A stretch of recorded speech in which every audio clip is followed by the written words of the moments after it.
So, number 6, dried fruit.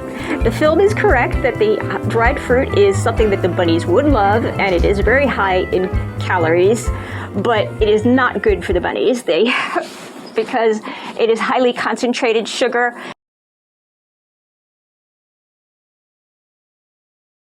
So they need 80% grass hay, 80% unlimited grass hay, 5% healthy Timothy-based pellets, 10% vegetables, leafy greens, particularly romaine lettuce and kale and only 5% of their diet should be fruit.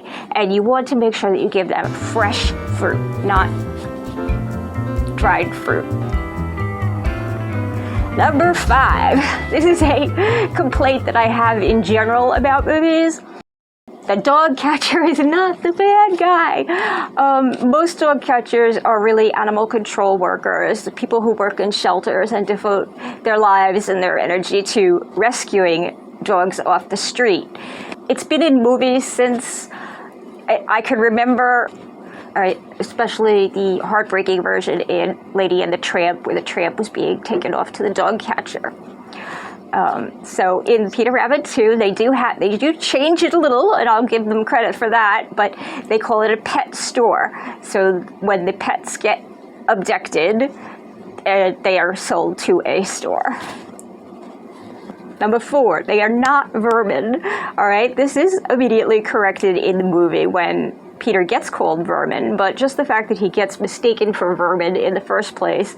And rats are not vermin too. And I just think that we should, as a society, should try and change this perception, because rats are just as valuable and just as smart as any other animal. Number 3, children.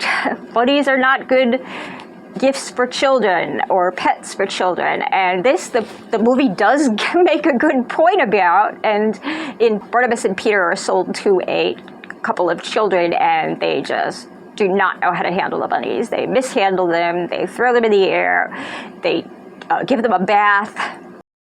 Bunnies are very clean, and they do groom themselves, and they do not normally need baths. Certain circumstances, if your rat cannot clean themselves, then it is possible to give them what's called a butt bath.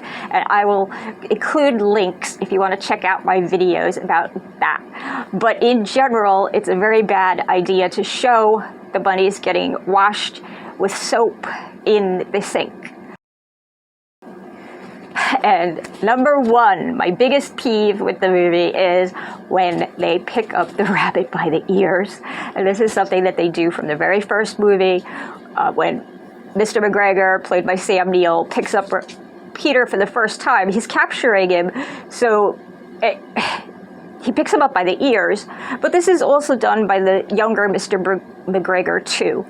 And even though it's a great movie for rabbit people and rabbit lovers, I am concerned about a dangerous point in it, and that's why I wanted to point it out. So maybe if the makers of the movie are listening, and I do hope there is a Peter Rabbit thing, I hope that they would change this element. Thank you so much for listening. I hope this was helpful. We've got some exciting news coming up, so please be sure to stay tuned, and I'll see you next time. Thank you.